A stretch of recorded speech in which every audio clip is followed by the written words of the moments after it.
Hi, this is Norm from MyBeerQuest.com, and today we're going to be talking about Sierra Nevada's 30th Anniversary Ale.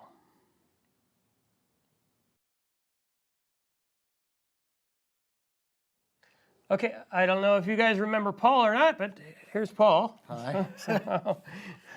Well, Norm, I can't help but notice you're wearing a new shirt here, a Sierra Nevada Brewing Company shirt. Yeah, Do you have a story behind that, perhaps? Yeah, my wife actually picked this up at the brewery when we were up in Northern California, Oh, all right. and got it for me. Nice. I don't know if you noticed, but a while back there was a gap in beer reviews. But I was busy doing stuff. There was and also we went up to visit my wife's family up in outside of Chico, California, which I don't know if you know, that's where Sierra Nevada is in Chico, California. There you go. I didn't. And that's in Northern California. That's about probably 800 miles from us, or at least 500 miles. I don't know. Okay, all right. It's a long ways up, California. And while I was there, I went on the tour, and I also picked up their 30th Anniversary Ale. I'm not sure how readily available this is. I picked this up at the brewery, like I said, but you might be able to special order it. This is a very interesting beer. It's their 30th anniversary was actually last year, so it's probably been aging in the bottle for a year. Well, what's in it?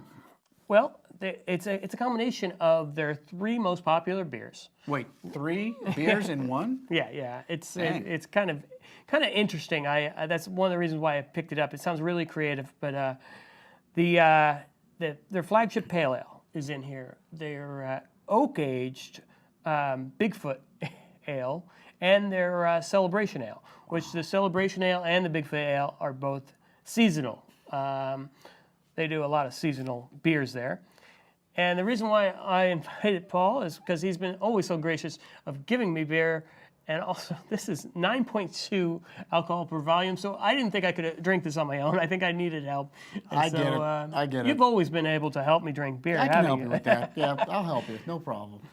But Sierra Nevada is really one of the breweries I admire a lot. And they're also one of the breweries that gave me my appreciation for beer. If it wasn't for Sierra Nevada, I might not have the appreciation, because I tasted their pale ale and I was like, wow, this is beer with flavor. And it showed me that beer doesn't have to be boring. Actually, I think I've said that before in past beer reviews. But it is one of the biggest breweries in the world. I think it is the biggest brewery in California. Oh. But it's not owned by a corporation, which is very interesting. It's owned by a single person, sole entity, which I admired that too, because it seems like when it's owned by a person, you got a lot more love and care put into Absolutely, the beer. And sure. So it being such a big brewery, but yet so much love and care that you can actually taste in the beer. All right. We'll see if they put it in this one. And it's a champagne-style cork. I don't know if you know who invented that, but ooh, look at that. No, I don't. Who invented it? It was a monk by the name of Dom Perignon. Oh, I've heard of him. Yeah, he made champagne possible. God bless him. Thank you, buddy. But also ales like this. Decided to use the Belgian beer glasses for this one because didn't actually quite know what would be appropriate for it. Well, cheers, Paul. Cheers.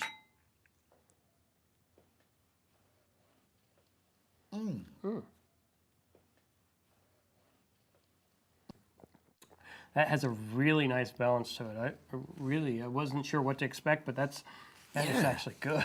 I can't agree more. I mean, I think your word balance is perfect because it's got the hoppy flavor to it, but it's got also a smooth finish. And usually there's one or the other, usually that aftertaste or whatever, but this is well balanced. I agree with you. What I think this would be perhaps a beer good with like a meal, like a good steak dinner. I think this would complement it well. Yeah, and like I said, I had to go to the brewery to get this, but I hope I can find it again. I hope I can special order it maybe, because I would like to actually try this with a good steak, and I only picked up one because, limited on cash and everything. Absolutely.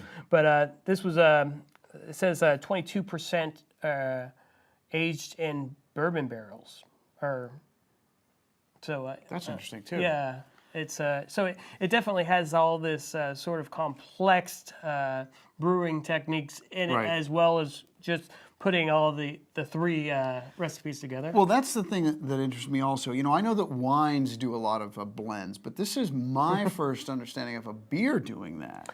And I don't know. I think this is the first time I've ever had a blend of beers myself. Yeah. But yeah, the craft beer industry is getting more and more creative, and you know, being one of the founding fathers of craft beer, I consider them one of the, you know, the first craft beers. They're actually one of the ones that actually gave me my taste for beer. When I was younger, I didn't like beer until I actually had a Sierra Nevada and a Anchor Steam, which is actually one of the, I think Anchor Steam has more credit to give to the craft beer revolution, or craft beer. I don't know the proper word to give the craft beer. Maybe impetus. I don't know. Yeah. But